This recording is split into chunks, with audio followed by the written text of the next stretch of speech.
En 2014, un avion de ligne entrait funestement dans l'histoire aéronautique en disparaissant mystérieusement des radars après avoir changé de route.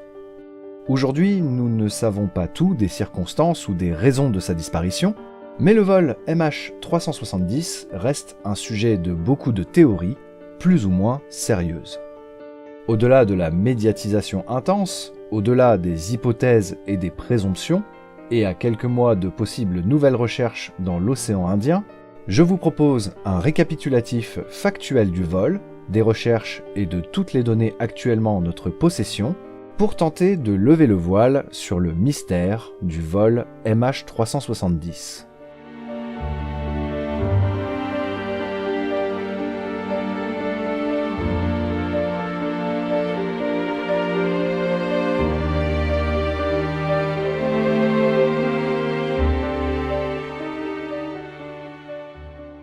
Nous sommes le 8 mars 2014 à l'aéroport international de Kuala Lumpur, en Malaisie. 227 passagers embarquent à bord d'un Boeing 777-ER de la compagnie nationale Malaysian Airlines à destination de Pékin, en Chine.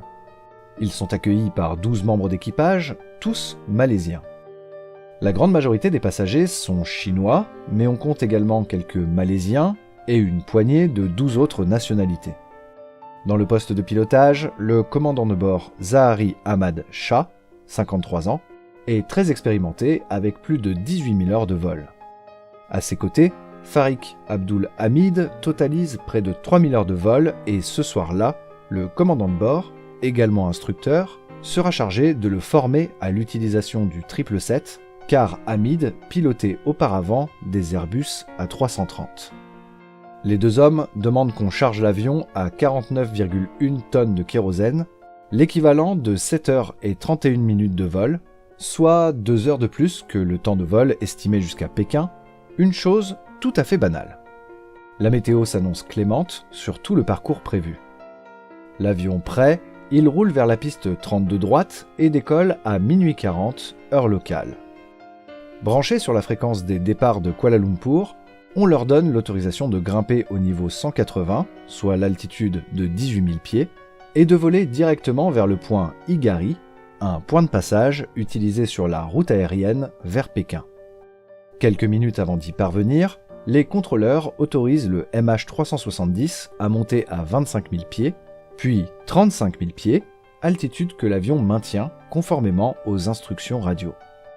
À 1h19 et 26 secondes heure locale, soit 17h19 UTC, l'avion quitte la zone de contrôle malaisienne et entre dans l'espace contrôlé du Vietnam. Les contrôleurs malaisiens demandent aux pilotes de passer sur la fréquence de contrôle d'Ho Chi Minh.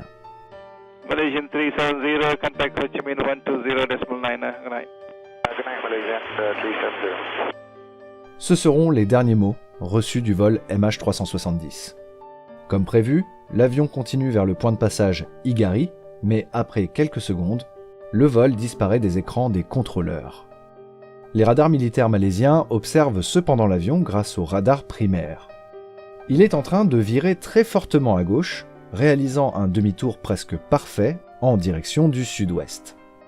Les radars primaires malaisiens enregistrent son vol jusqu'à 2h22 du matin local, 18h22 UTC, alors que l'avion est hors de portée, aux alentours d'un point de passage nommé Mekar. Quelques heures plus tard, le vol est officiellement porté disparu et les recherches démarrent. Véritable succès commercial, le Boeing 777 est une merveille d'ingénierie. Produit dès le milieu des années 90, il est conçu pour offrir un juste milieu entre le 767 et l'immense 747. Pourvu de seulement 2 moteurs, il est tout de même considéré comme un gros porteur, de par sa capacité d'emport de plus de 500 passagers dans sa configuration maximale et jusqu'à 24 tonnes de fret. En soi, cela en fait l'avion de ligne à la plus grande capacité de transport de passagers, derrière l'Airbus A380 et le Boeing 747. Ces moteurs, construits spécialement pour lui, sont tout simplement les plus puissants du monde en termes de poussée. L'avion impliqué dans l'accident est un 777-200ER, ou Extended Range, avec une autonomie maximale de 14 300 km, et représente la variante du 777 la plus vendue au monde. Ce n'est pas la version la plus efficace et moderne du modèle cependant, puisque le 777 a vu l'arrivée du 300ER et du 200LR, et même une version uniquement destinée au cargo, le 777F. Jusqu'en 2013, aucun 777 n'avait subi d'accident mortel, le premier étant le 200ER d'Asiana Airlines le 6 juillet de cette même année à San Francisco, impliquant une erreur humaine. En ce qui concerne l'avion réalisant le vol MH370, immatriculé 9M MRO, il officie pour Malaysian Airlines depuis sa sortie d'usine le 31 mai 2002. Il totalise plus de 53 000 heures de vol et 7 526 cycles, un cycle étant un vol du décollage à l'atterrissage. Son fuselage a été vérifié 2 semaines avant le vol MH370 et ses moteurs Rolls-Royce en 2010. Aucun défaut, même mineur, n'a été relevé lors des différentes visites techniques et maintenances de routine effectuées sur l'avion ou ses moteurs avant le vol. Le seul point noir remonte à 2012, quand le bout de l'aile de l'avion avait percuté un A340 de China Eastern Airlines lors d'un roulage au sol. Les dommages avaient été réparés de façon conforme.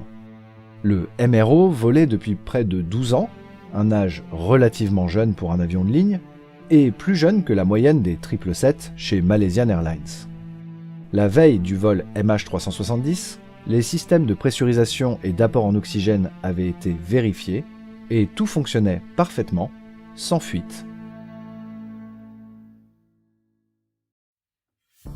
À 17h39 UTC, 1h39 locale, les contrôleurs d'Ho Chi Minh Ville appellent le MH370 mais n'obtiennent aucune réponse. Ils informent leurs homologues de Kuala Lumpur et les 2 stations appellent conjointement l'avion sur leurs fréquences respectives, en vain. D'autres avions de la compagnie tentent de joindre le MH370 sur la fréquence d'urgence, mais aucune réponse ne vient et les heures passent. 3 niveaux d'urgence peuvent être déclenchés. L'INSERFA, qui signale qu'un avion ne répond plus aux communications et n'arrive pas à destination, l'ALERFA, qui renforce le caractère potentiellement grave de la perte de contact, et le DETRESFA, dans le cas où il est indéniable que l'avion est en situation d'urgence grave. 4 heures et 11 minutes après la perte de contact, le DETRESFA est déclenché et les recherches sont initiées, ce qui est plus long que ce que préconise la réglementation aérienne. Les premières recherches se concentrent sur la mer de Chine, autour du point Igari, l'endroit où l'avion a disparu des écrans des contrôleurs. Pendant 3 jours, les bateaux, hélicoptères et avions quadrillent la zone à la recherche d'éventuels débris, sans succès. En parallèle, de nouvelles informations arrivent au fil des heures le lendemain de la disparition du Boeing, avec des données des radars militaires perdant l'avion au point Mekar, confirmant que le MH370 a en réalité fait demi-tour complet et s'est rendu dans le détroit de Malacca en prenant soin de voler sur la frontière de la Malaisie et de la Thaïlande. Dès le second jour, tout le dispositif s'étend dans la nouvelle zone de recherche, toujours sans succès. Et pour cause. Suite à de nouvelles informations, reçues le 15 mars, il est désormais clair que non seulement l'avion ne se trouve plus aux abords de la Malaisie, mais il a volé pendant plusieurs heures avant de disparaître, probablement à court de carburant, quelque part dans le sud-est de l'océan Indien. Ces nouvelles informations proviennent d'un satellite qui a communiqué toute la nuit avec le MH370. À bord du Boeing 777 se trouve un système de communication par satellite, le SATCOM. Cette antenne relie l'avion au sol, quel que soit le territoire ou l'océan survolé, et permet de fournir des données techniques au centre de maintenance de Malaysian Airlines, mais aussi le divertissement en vol et les télécommunications. Dans le cas du MH370, le service était assuré par les satellites de la société britannique Inmarsat. Postée en orbite géostationnaire, cette constellation couvre la presque totalité du globe, à l'exception des pôles, rarement survolés par les avions de ligne. Au-dessus de l'océan Indien, ce soir-là, le MH370 communique avec le satellite Inmarsat IOR I3. Lors du démarrage de l'avion à l'aéroport de Kuala Lumpur, le service SATCOM s'allume. Un signal, ou ping, est envoyé vers le satellite, ce qu'on appelle un logon request, ou requête de connexion. Le satellite relaie l'information jusqu'à une station au sol d'Inmarsat basée à Perth, en Australie, qui renvoie une réponse affirmative. Si pendant le vol, la station de Perth n'a pas de nouvelles depuis plus d'1 heure, elle envoie automatiquement un ping à l'avion. S'il le reçoit, il répond par un court message disant qu'il est toujours actif. On appelle ça un serrage de main ou handshake. Parmi les données normales envoyées via le SATCOM, il y a les données ACARS, qui relèvent la position, l'altitude et la vitesse de l'avion, ainsi que d'autres données techniques qui sont transmises automatiquement toutes les 30 minutes. Contrairement au SATCOM, qui se coupe dès qu'il n'est plus alimenté électriquement, l'ACARS peut être coupé depuis le cockpit. Pendant toute la première partie du vol jusqu'au point Igari, les données ACARS sont envoyées de façon tout à fait normale. À 17h07 et 29 secondes UTC, le MH370 transmet le dernier rapport ACARS de tout le vol, disant que l'avion est là où il est censé être. Les données techniques ne mettent rien de particulier en évidence et il reste 43,8 tonnes de carburant. Cela se passe 14 minutes avant la coupure volontaire du transpondeur dans le cockpit et la perte de contact radar. Par la suite, le système ACARS est coupé et le SATCOM également. À 18h25 UTC, l'avion envoie un nouveau logon request. Cela ne peut que signifier qu'entre 17h07 et 18h25, l'électricité à bord a été coupée, ce qui n'a pas empêché le pilotage, la navigation GPS et le fonctionnement des moteurs.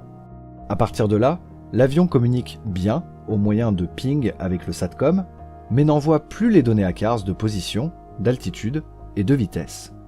Il est en revanche possible de contacter le cockpit par téléphone satellite.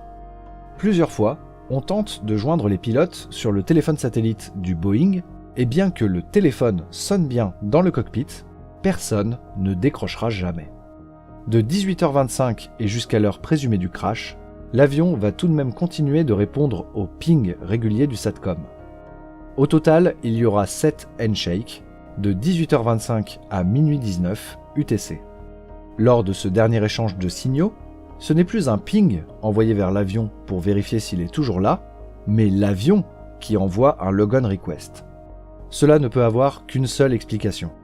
L'heure coïncide avec l'autonomie de vol maximale du MH370.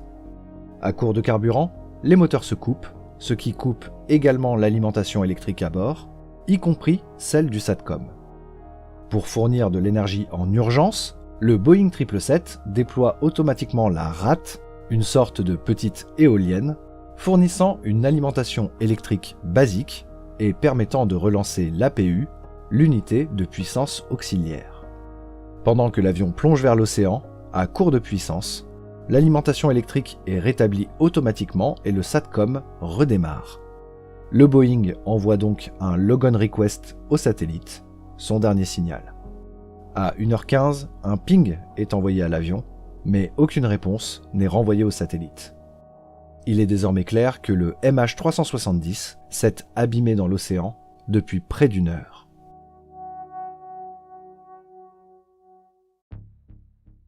Grâce aux données d'Inmarsat, il est désormais indéniable que le MH370 a volé plusieurs heures après sa disparition des radars, que le transpondeur et l'ACARS ont été coupés, volontairement probablement, et que 2 coupures électriques ont eu lieu à bord, à savoir près du moment de la perte de contact vers le point Igari, et lors du dernier signal à 1h15 lorsque les moteurs se sont éteints.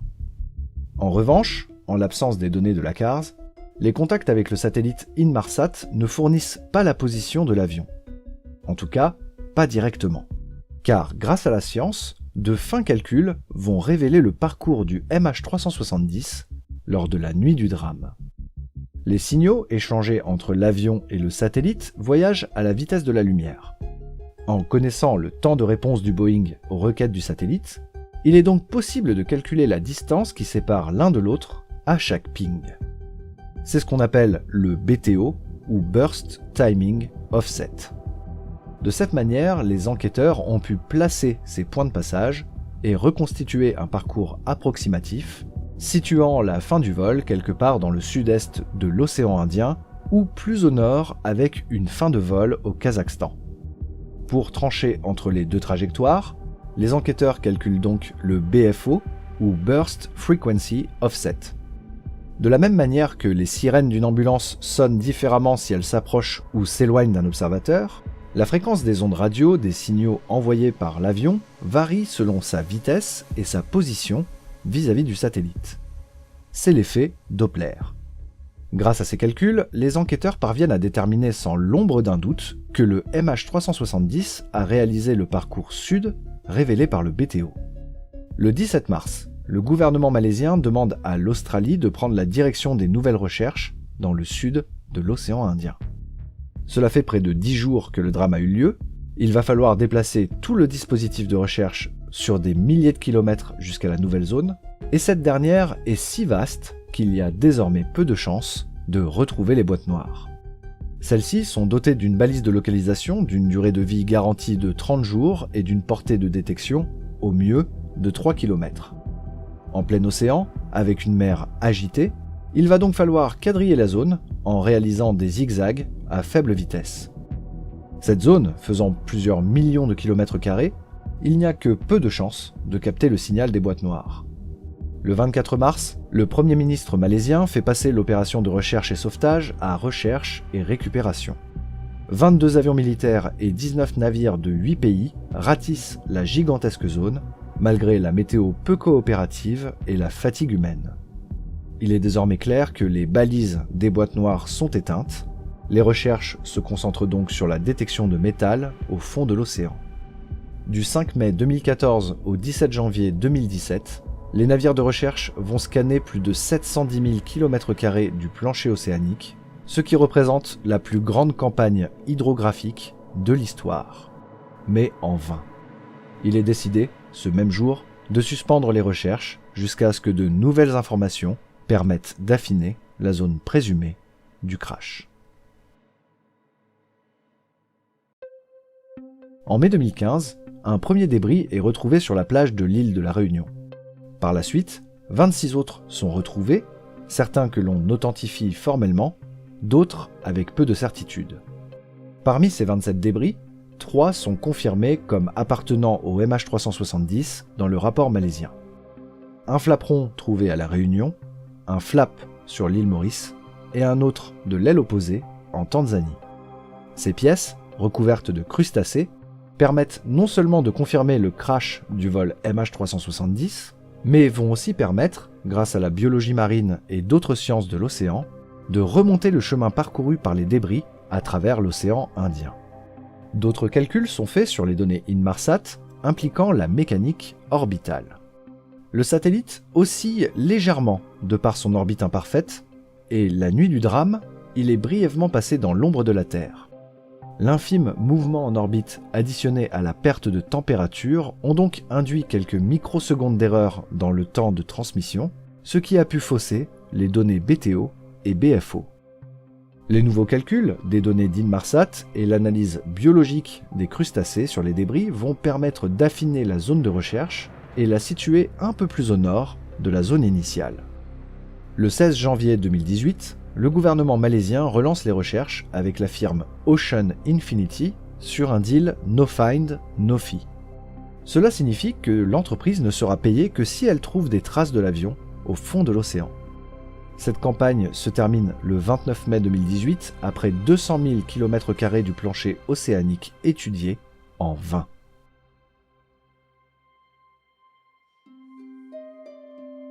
En attendant de nouvelles recherches de l'épave dans l'océan Indien, les autorités malaisiennes restent prudentes et n'apportent aucune conclusion définitive sur la cause du crash du MH370. Ils retiennent qu'en effet, l'avion a bien dévié de sa trajectoire prévue, que ce changement de trajectoire et la perte de contact ont été réalisés de façon manuelle, et que les rapports envoyés par l'ACARS avant la perte de contact ne montrent aucune indication d'un quelconque problème technique, et que le reste du vol, stable et long, ne témoigne pas non plus d'une défaillance. Ils ajoutent que rien n'exclut qu'une personne autre que les pilotes ait pu prendre le contrôle de l'avion, mais qu'aucun élément n'indique que ce serait le cas. Ils précisent également que les données des radars civils et militaires concordent et confirment bel et bien que le MH370 était l'avion suivi dans le détroit de Malacca et qu'il n'a à aucun moment eu une posture menaçante qui aurait déclenché une interception par l'armée de l'air malaisienne. Enfin, l'analyse des débris, et plus particulièrement du flaperon et du volet droit, a mené à la conclusion que les volets étaient vraisemblablement rentrés lorsqu'ils ont été arrachés de l'aile, ce qui suggérerait que l'avion n'était pas piloté dans ces derniers instants et qu'il n'y a pas eu de tentative d'amérir. Le dernier rapport malaisien en date ne fait en revanche aucune conclusion ferme et n'inclut pas certaines informations pourtant capitales qui peuvent favoriser la thèse du suicide du commandant de bord. Il y est en effet spécifié que la police malaisienne n'a rien trouvé sur les données issues du simulateur de vol de Zahari, ce qui en soi n'est pas un mensonge. En revanche, le disque dur effacé par le pilote et analysé par le FBI à la demande des autorités malaisiennes révèle qu'un mois avant la disparition du MH370, Zahari a réalisé au moins un vol similaire, incluant la fin de vol dans le sud-est de l'océan Indien. Cette information, révélée en 2016 par le New York Magazine, confirmée par les autorités australiennes et malaisiennes par la suite, ne figure pourtant pas dans le rapport d'enquête malaisien de 2018, qui se concentre uniquement sur les informations récoltées par la police locale. Ces faits ne font qu'ajouter de la confusion pour les familles des victimes qui demandent, à raison, que la lumière soit faite sur le drame.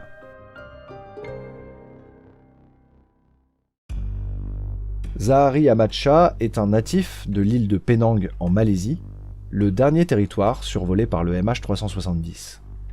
Pilote de ligne depuis 1981 chez Malaysian Airlines, il officie sur Boeing 737 puis Airbus A330 et finalement Boeing 777, sur lequel il totalise près de 9000 heures de vol.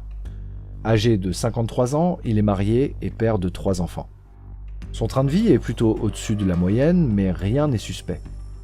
Passionné de pilotage, il a construit chez lui un simulateur de vol. C'est un homme passionné de cuisine, pour et avec sa famille, mais aussi un bricoleur très doué de ses mains. Il était décrit par son entourage personnel et professionnel comme quelqu'un d'aimable, plutôt facile à vivre et agréable à côtoyer. S'il rencontre des difficultés de nature à altérer son comportement ou sa vision de la vie, il n'en laisse alors jamais rien paraître. Farik Abdulhamid, lui, officie pour Malaysian Airlines depuis 2008. D'abord copilote sur Boeing 737, il vole ensuite sur Airbus A330 et quelques mois avant le vol MH370, démarre sa formation sur Boeing 777. Le soir de l'accident, il s'agit de son dernier vol de formation sur ce type d'appareil, sur lequel il ne totalise que 39 heures de vol. Selon les enquêteurs malaisiens, qui ne donnent pour autant aucun détail, aucun des pilotes ni des autres membres d'équipage n'a eu la moindre mesure disciplinaire dans son dossier, et aucun dépassement de la limite de temps de vol. Sur le plan médical et psychologique, encore une fois selon les autorités malaisiennes, rien n'est signalé lors des visites médicales, et les images de vidéosurveillance prises dans l'aéroport avant le vol n'indiquent rien d'anormal dans leur comportement.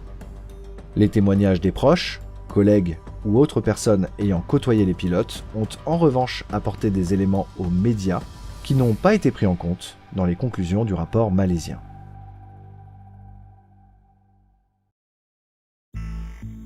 Les deux causes privilégiées du crash aujourd'hui sont un accident causé par un incendie ou le suicide-meurtre du commandant de bord.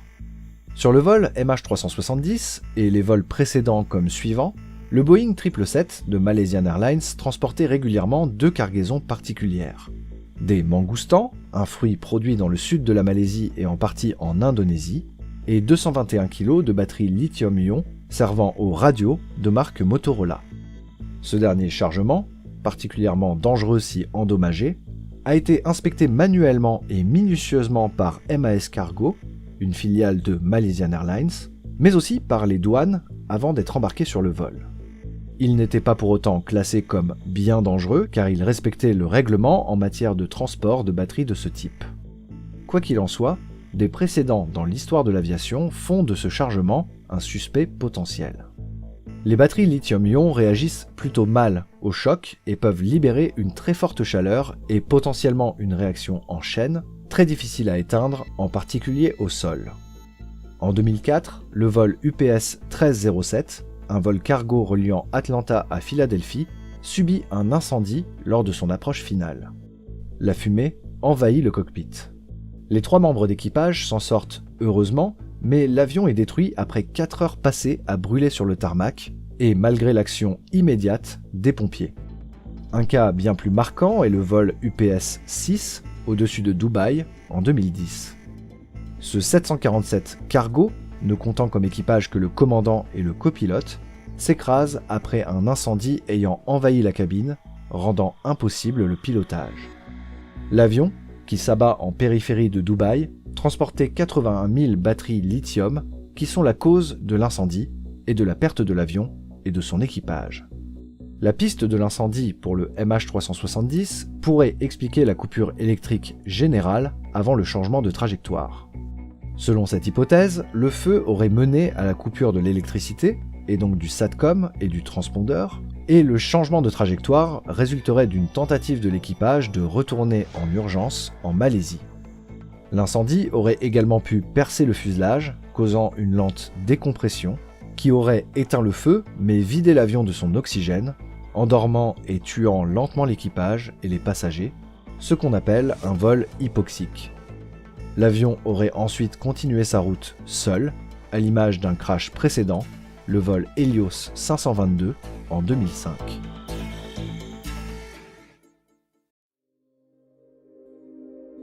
La seconde hypothèse retenue est le suicide-meurtre du commandant de bord. Plusieurs éléments pointent en faveur de cette thèse, qui a également un nombre non négligeable de précédents, le plus mémorable en France étant le crash du vol Germanwings 95-25, survenu presque un an jour pour jour après la disparition du MH370. Parmi les éléments pouvant favoriser cette hypothèse, la perte de contact, ayant eu lieu lors du transfert de responsabilité de contrôle aérien, le moment parfait pour se laisser le temps de disparaître, mais aussi le virage de demi-tour effectué manuellement, ou le vol similaire sur simulateur du commandant de bord remontant à 1 mois avant le drame, ou encore l'étrange virage à Penang, archipel d'origine de Zahari, avant d'emprunter des routes hors de tout territoire dans le détroit de Malacca. Autre élément troublant, lors de la perte de contact au point Higari, les contrôleurs n'ont pas perdu instantanément les données du transpondeur. Entre la position normale de fonctionnement et la position stand-by, il y a Alt-Off qui envoie des données partielles au contrôleur. Durant une demi-seconde, les écrans radars affichent des données partielles avant que tout ne disparaisse, ce qui veut dire, sans l'ombre d'un doute, que le transpondeur a été coupé par une action manuelle. Si cette hypothèse du suicide-meurtre s'avère juste, le commandant de bord aurait trouvé le moyen de s'isoler dans le cockpit, à l'image d'autres crashs volontaires précédents et suivants, et aurait déconnecté tout moyen de communiquer et de localiser l'avion. La trajectoire et le temps de vol pourraient s'expliquer par une volonté de faire disparaître toute trace de l'épave, et peut-être éviter que Zahari et sa famille ne soient pointés du doigt par les familles des victimes et les autorités. Mais, quoi qu'il en soit, si un suicide-meurtre a eu lieu, il est difficile de déterminer les motivations et le mode opératoire exact du commandant de bord ou d'une autre personne, tant ces cas étaient différents les uns des autres dans l'histoire aérienne.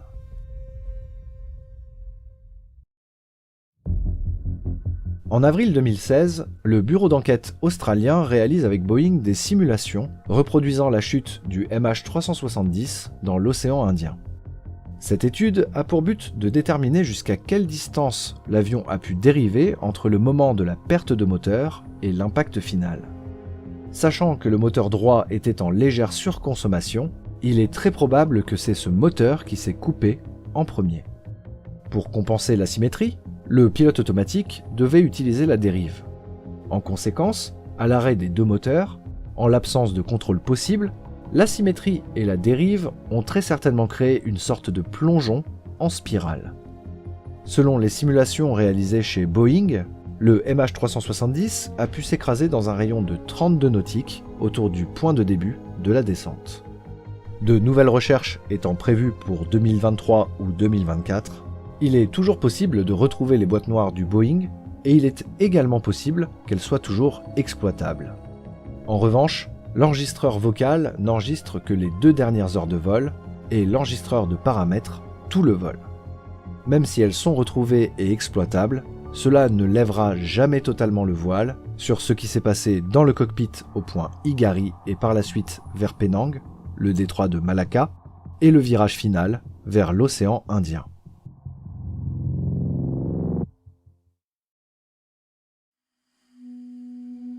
Dans le rapport de 2018 sur les actions ce soir-là à la tour de Kuala Lumpur, les autorités malaisiennes déclarent que les contrôleurs n'ont pas assez bien surveillé les vols sur l'écran radar, qu'ils ont transféré la responsabilité du vol d'une façon trop précipitée, qu'ils reposaient trop sur les informations de Malaysian Airlines qui s'avèreront fausses, qu'ils ont initié les procédures d'urgence de façon incorrecte et beaucoup trop lente, et qu'il n'y a eu aucune coordination avec l'armée de l'air malaisienne.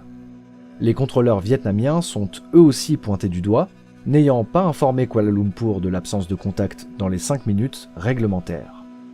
Mais ce qui n'est pas abordé dans le rapport, ce sont les failles du côté des militaires malaisiens qui n'ont pas révélé en détail les données de leur radar et n'ont pas réagi suite à la disparition de l'avion, ce qui peut s'expliquer par l'absence de permanence opérationnelle et d'un laxisme notoire de la défense aérienne malaisienne en dehors du temps de guerre. Autre laxisme, ne figurant pas dans le rapport, le contrôle des passagers et de l'équipage à l'embarquement, fait de façon très sommaire, voire même pas du tout. Dans la communication également, les autorités malaisiennes ont leur part de responsabilité, particulièrement auprès des victimes. La communication froide, parfois passive-agressive, la rétention d'informations ou l'incapacité d'expliquer de façon simple et efficace comment les recherches étaient menées au jour le jour ont contribué, encore aujourd'hui, à nourrir des thèses plus ou moins farfelues sur le sort de l'avion et ont mené à faire douter de toutes les données factuelles que nous avons aujourd'hui. Le rapport du FBI, révélé en partie dans la presse, n'a à ce jour été diffusé intégralement qu'à un nombre très restreint de personnes, dont les experts de l'Independent Group, des chercheurs indépendants, mais il est soumis à une omerta et des ressorts diplomatiques compliqués. Aujourd'hui, le monde attend encore et toujours de la transparence et les données complètes actuellement aux mains des autorités malaisiennes, et le plus grand espoir de mettre un point final à la fois sur les circonstances du crash, mais aussi aux théories alternatives, malheureusement surmédiatisées, qui font profit de la détresse des victimes et de leurs familles, reste de retrouver l'épave, qui repose probablement à plusieurs kilomètres sur le plancher océanique indien, sur une zone encore vaste et compliquée à ratisser. Il n'empêche que le MH370 n'est pas une exception dans l'histoire de l'aviation, et ce, quelle que soit l'hypothèse privilégiée. Plusieurs fois, ces dernières décennies, des avions ont disparu sans jamais laisser de traces, pour des raisons encore inconnues à ce jour, et malgré des recherches intenses. Comme dans l'affaire du Rio-Paris, les données s'affinent et la zone probable du crash se précise. Peut-être qu'un jour, nous retrouverons l'épave de ces avions disparus et offrirons aux familles la possibilité de faire correctement leur deuil.